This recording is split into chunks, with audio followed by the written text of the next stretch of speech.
붓끝에 우주 만물을 담아내는 화백. 자신만의 예술 세계를 구축해 나가며 미술계에 새로운 지평을 연 주인공이 있습니다. 예, 저는 죽는 날까지 그림만 그릴 것입니다. 8살에 그림을 시작하여 60년 세월 한시도 붓을 놓은 적이 없는 박종용 화백. 자연과 우주의 본질을 표현하고자 하는 그의 열정은 한 점 한 점 열정으로 찍어나간 원형에 담겼죠. 한국 추상미술의 대가, 그의 삶과 정신이 담긴 작품 세계로 여러분을 초대합니다.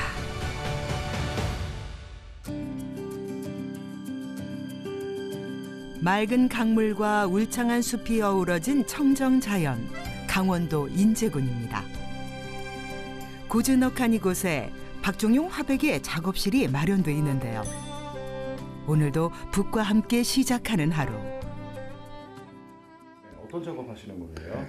예, 우주를 찍고 있습니다. 우주를 찍고 계신다고요? 예, 이 한 점 한 점 우주의 원소를 점으로 표현하고 이 변화를 내 그림에 담고 싶어서 이렇게 찍고 있는 거예요. 그런데 그림을 그리는 모습이 우리가 봐왔던 풍경과는 사뭇 달라 보입니다. 캔버스 위에 점을 찍어 채워나가는 화백. 그가 오랜 세월 공을 들이고 있는 결이라는 시리즈의 단색화 중 하나라고 하는데요. 화백의 추상회화 결은 가장 근원적이고 원초적인 형태인 점으로 세상 만물을 형상화하고 있습니다. 모든 사물은 자신만의 고유의 결을 가지고 있으며 이는 우주의 본질과 맞닿아 있죠. 언제부터 이렇게 그림을 그리기 시작하셨나요? 아버지가 글을 잘 쓰셨어요. 옛날 아버지 세대에서는 그때는 제 개인적으로 알기로는 막 경무대에 올라갈 때 글씨를 경남에서 도지사가 이렇게 써 올릴 때는 아버지가 써서 보냈다는 그런 말도 있었거든요. 그래서 집에는 항상 도지사님이 준 상장이 걸려 있었어요. 아버지는 일찍 돌아가셨는데 그리고 이제 그 이후에 형님이 그림을 그렸는데 형님한테 제가 많이 배웠어요. 형님의 영향이 억수로 컸고요. 그래서 오늘날까지 이렇게 그림을 쭉 해오는데 경남 함안에서 태어난 그는 8살에 처음 그림을 시작했답니다. 12살엔 화투 그림으로 신동이란 얘기도 들었죠. 10대 내내 그림에 몰두하며 화가의 꿈을 키워나갔고 중학생 나이에 고려 민예사 소속 화가로 발탁되어 본격적으로 화가의 길에 들어섰죠. 그는 오랜 세월 산수화에 몰두했습니다. 산으로 바다로 들녘으로 수채 물감과 먹으로 피워낸 작품이 수없이 많죠. 특히 고도의 필력이 없으면 실물 묘사가 어렵다는 호랑이 그림에 열정을 쏟으며 한계를 극복하기도 했습니다. 동양화의 기본에 충실하면서도 독창성을 피워내며 자신만의 색깔을 만들어내온 박종용 화백. 그가 선보인 호랑이 작품과 각종 민화는 최고의 걸작이라는 평가와 함께 미술계에 영향력을 선사하기도 했죠.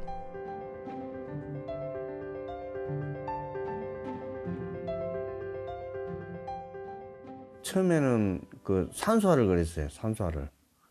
산수화를 오랫동안 그리다가 그 다음에 이제 만화도 그려봤고 극장 간판도 그렸고 막 이게 업이 되다 보니까 그렇게 이제 자꾸 진화돼 나왔던 것이죠. 그러다가 지금 마지막 작품으로는 이제 이 결이 제한테는 가장 소중한 그런 작품이 아닌가. 제가 남길 수 있는 마지막 작품이 결입니다. 네. 2004년 새로운 추상예술의 창작을 결심한 후 각고의 노력 끝에 선보인 결의 향연. 결은 다양한 환경에 적응하며 완성된 결과로 그 물체의 역사 자체이며 세상 만물의 근원임을 얘기합니다. 빛의 결, 인물의 결, 순정의 결. 각양각색의 결을 선보이며 해외로부터 주목받기 시작했죠. 자연의 결을 표현하기에 가장 적절한 재료로 화백은 흙을 선택했는데요.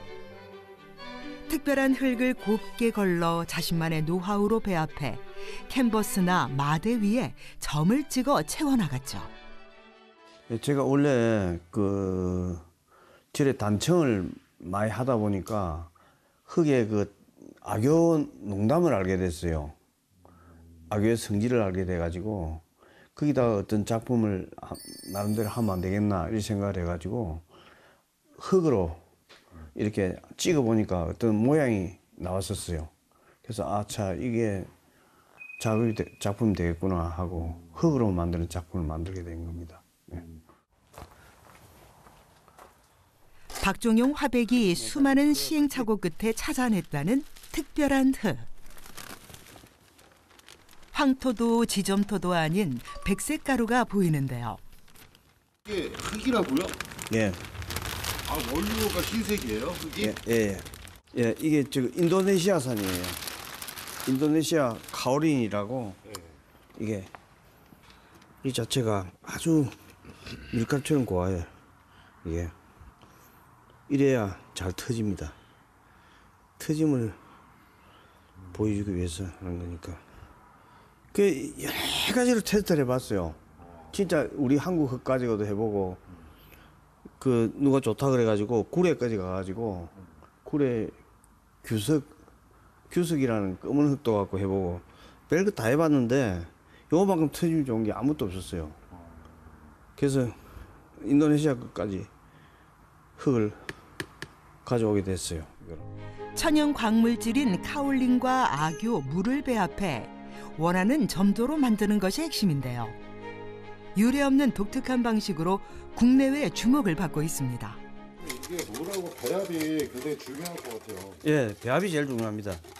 물이 많이 들어가도 안 되고 악교가 많이 들어가도 안 되고. 예. 그럼 이 배합은 연구 끝에 정리가 예, 되는 거예요? 그게 가장 중요한 거예요. 예. 걸쭉하게 이 붓으로 담가 보면은 걸쭉하다니까 이렇게. 이걸로 악교가 많구나, 물이 많구나 손끝에서 느낌이 감각으로 옵니다. 그걸로 이제 조절하는 거죠. 점 한 개의 크기는 약 2cm. 점 하나하나가 모여 결을 이루는 세계이기에 10호 크기의 수백 개의 점을 100호 크기의 10,000개의 점을 찍어야 하죠. 붓터치의 정교함과 힘 조절이 관건이라고 합니다. 또 다른 것도 다 초상화나 정교하고 다 신경이 쓰이지만은 이거는 정신으로 그리는 거잖아요. 조금이라도 이 찍으면서 다른 생각을 하면은 분량이 나오거든요. 그렇잖아요. 많이 눌리도 안 되고 작게 눌리도 안 되고 똑같이 눌리려고 하니까 말랐을 때 이야기는 또 틀린 거예요. 자연이 말려주는 거니까. 많이 터지는 것도 있고 작게 터지는 것도 있고 10,000개의 점을 다 찍어놔도 똑같은 점이 한 개가 없는 거예요. 또 많은 부분에 그늘에서 말린 거, 햇빛에서 말린 거, 또 방 뜨신 데서 말린 거, 추운 데서 말린 거 다 다르거든요.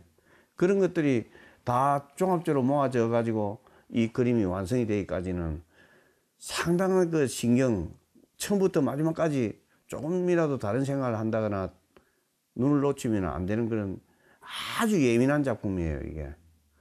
물을 가지고 어떤 미래의 효과를 감지하면서 찍어야 되는 거니까 그만큼 이게 신경이 많이 쓰이는 그런 작품입니다.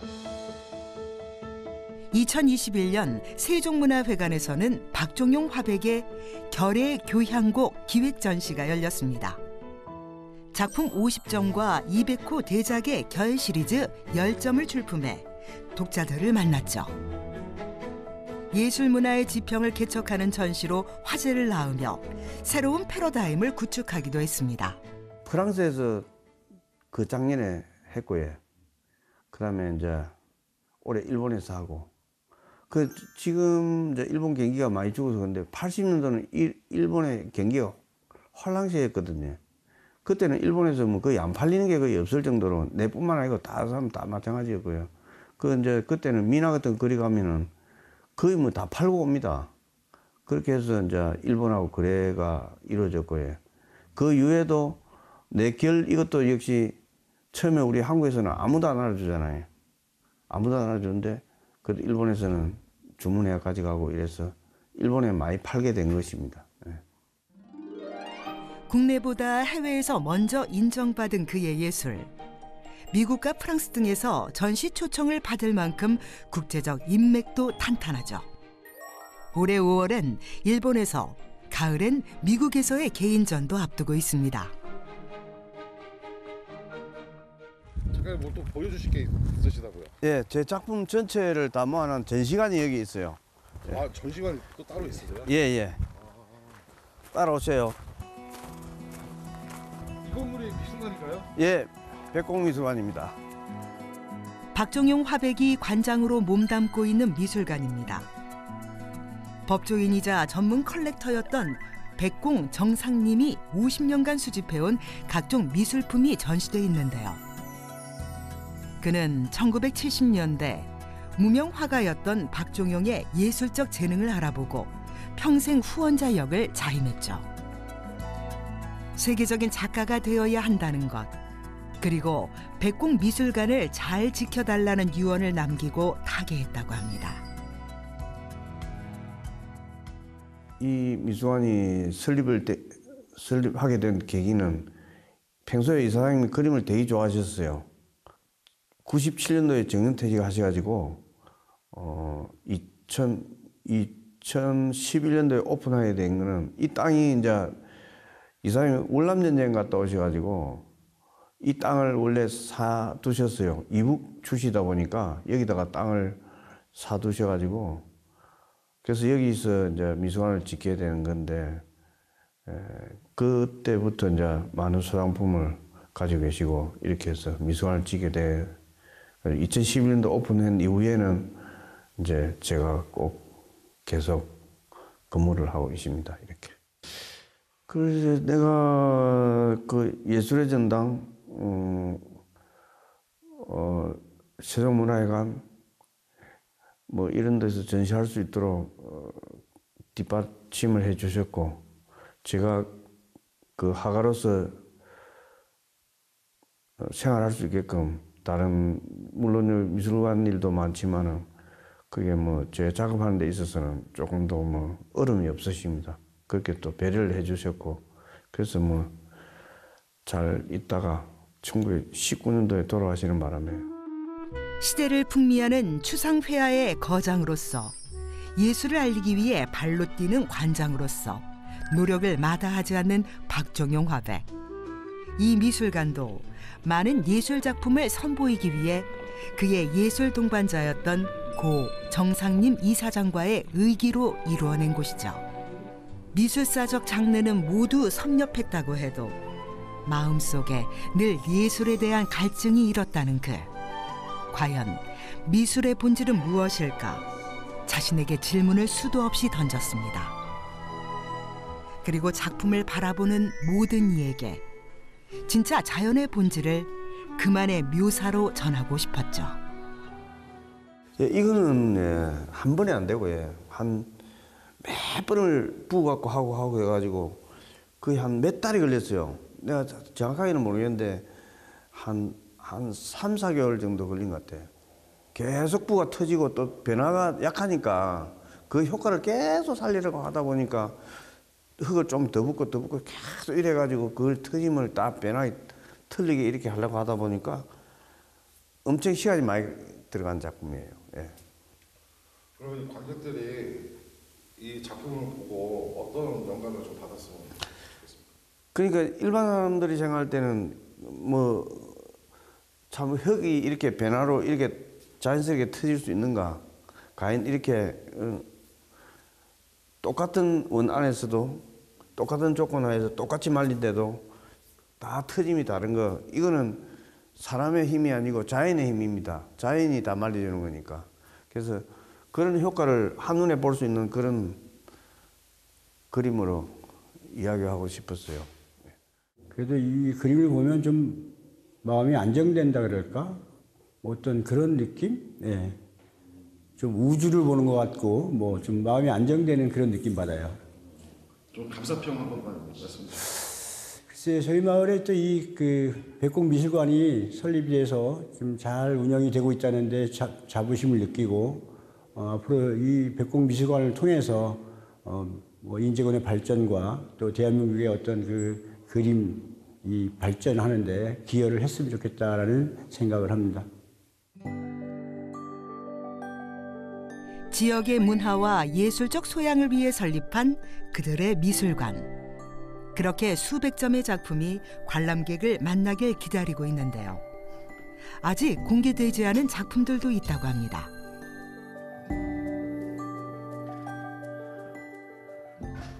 예, 여기는 근대 미술을 위주로 있고 또 동양화들이 좀 많이 있는 그런 상황인데 지금 우리 소장품 중에서 한 반 정도밖에 안 되고 지금 반 정도는 지금 밖에 나가 있습니다. 이게 한 50% 정도밖에 안 되는 건데 총 한 400여 점 정도. 와, 네. 400여 점이요? 네. 예술을 사랑하는 마음으로 한 점 한 점 소중히 모은 고 정상님 컬렉션. 작가, 작품, 장르를 구분하지 않고 풍부한 식견과 자신만의 신미안으로 오로지 예술적 가치만을 눈여겨봤다는 그 덕분에 미술관 상설 전시는 매번 다른 구성으로 늘 다채롭습니다. 반갑습니다. 하지만 이곳은 엄연한 미술관. 단순히 컬렉션과 박종용 화백의 그림만 걸어둘 순 없습니다. 진짜 예술의 향유와 문화 발전을 위해서라면 관장으로서 미술관 운영에도 늘 신경 쓸 수밖에 없죠. 때문에 틈틈이 기획 전시를 준비하기도 한다는데요. 제가 보기에는 그러한 그 테마로 하는 거는 충분히 저는 가능성이 있다고 봐요. 근데 작가 한 50명, 100명 정도 참여하는 거는 일도 아닌 것 같은데. 왜냐면 이제 1박 2일 프로그램을 한다고 쳐요. 아니면 2박 3일 프로그램을 한다고 치면 예를 들어서 직접적으로 여기 와서 뭐 그 프로그램에 참여하는 사람도 있을 테고 못 오면 이 지역에 대한 어떤 그 결과물만 전시 형태로 작품을 보내올 수도 있고 그럴 것 같아요. 30여 년 수채 화가의 외길을 걸어온 박동국 작가가 한달음에 달려왔습니다. 이곳 미술관에서 개인전을 열며 오랜 시간 인연을 맺어왔는데요. 지역을 배경으로 창작 활동하는 작가들의 작품을 모아 전시를 열 수 있을지, 규모와 테마는 무엇으로 할지 구체적인 전시 기획을 나눕니다. 제가 이제 작업하는 것이 이제 최근에 작업하는 것이 이제 요 설악산이라든가 이런 그 인제 자작나무 숲이라든가 이런 작업을 주로 하는데 그러한 것들을 다른 전시장보다 이 지역에 있는 이 미술관에서 하면 더 의미가 있지 않을까. 그래서 이제 그 차후에 어떤 그 전시를 어떻게 진행할 것인가 좀 서로 좀 문의도 드리고 좀 상의하려고 오늘 관장님 좀 뵈러 왔습니다. 하지만 반드시 해결해야 할 문제가 있습니다. 바로 관람객인데요. 좋은 의도와 마음으로 전시를 준비해도 입지 특성상 찾는 이들이 많지 않은 현실. 이 인프라는 따로 있어요, 사실은. 뭐요? 미술 인프라는 따로 있어요. 그쪽에 행사가 이렇게 오더라도 미술 대회 때문에 상 받으러 온 사람들, 저 지방에서 온 김에 올 수는 있어요. 그런 사람들은 미술품을 일부러 보러 다니죠. 그런 인프라는 따로 있어요. 사람이 100명이라고 100명이 아니고 5명만 오더라도 그런 자기들은 그 상 받으러 그림 때문에 온 사람들. 아니 오긴 오는데 네. 미술관까지 오냐고 문제가. 미술관. 있다고 하면 와요, 그런 사람들. 그렇습니다. 이 시골이다 보니까 여기에 미술관을 지을 때만 해도 상당히 주변에서는 부정적인 시각으로 바라보고 있었어요. 또 그게 맞을 것 같고 실제 뭐 보시다시피 관람객이 그리 많지는 않고요. 매일 그 오픈을 하고 있지만은 현대 미술을 위주로 해서 계속 소장품 전시, 초대전 그런 식으로 운영을 하고 있었어요. 예. 그런 미술관이에요. 더 많은 이들이 더 많은 작품을 보며 소양을 쌓을 수 있길. 미술관 관장으로서 그리고 추상 화가로서의 박종용 화백은 지칠 줄 모르는 표현의 한계에 도전하며 자신만의 예술 세계를 구축해 나가고 있습니다. 백곡미술관에 오면은 정말 컬렉션도 너무 볼거리가 있고 또 관장님 작품도 이렇게 늘 볼 수 있어가지고서 관람객들이 아주 좋아할 것 같아요. 아유, 감사합니다. 그 박종용 작가님의 어떤 특징이 있다면은 그냥 흔하게 접할 수 있는 이런 재료들을 가지고 작업을 하는 것이 아니라 정말 그 결이라는 것을 완벽하게 이상적으로 흡 없이 표현하기 위해서 그 진료에 대한 문제, 재료에 대한 문제, 그리고 그런 것들이 어떻게 화면에 백색 모노톤으로, 백색 컬러로 형상화할 수 있는가, 이런 거를 박종용 작가님은 아주 깊게, 그리고 어떻게 본다면 약간 처절할 정도로 고민을 해서 작품으로 형상화해내는 것 같아요.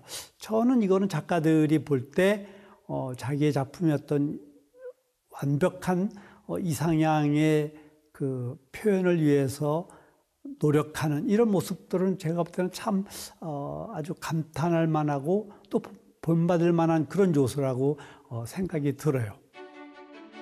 오늘도 매 순간 정신을 가다듬으며 화폭에 만물을 담아내는 박종용 화백. 그의 섬세하고 집요한 붓끝에선 자신만의 이상향과 가치관이 춤을 추듯 펼쳐집니다.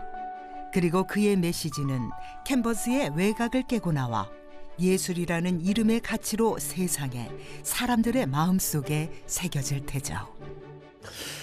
그래서 앞으로 이때까지 뭐 미공개로 공개되지 않는 작품들을 저희 미술관에서 좋은 작품 소장하고 있는 걸 많이 공개해서 많은 사람들이 볼 수 있는 그런 기회를 드리고 싶고, 또 저 개인적으로는 아마 이제 나이도 있고 해서 아마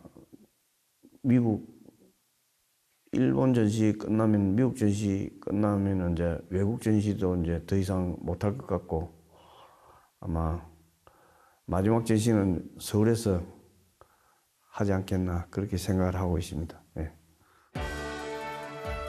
아름다울 미, 제주술, 세상을 아름답게 표현하는 예술.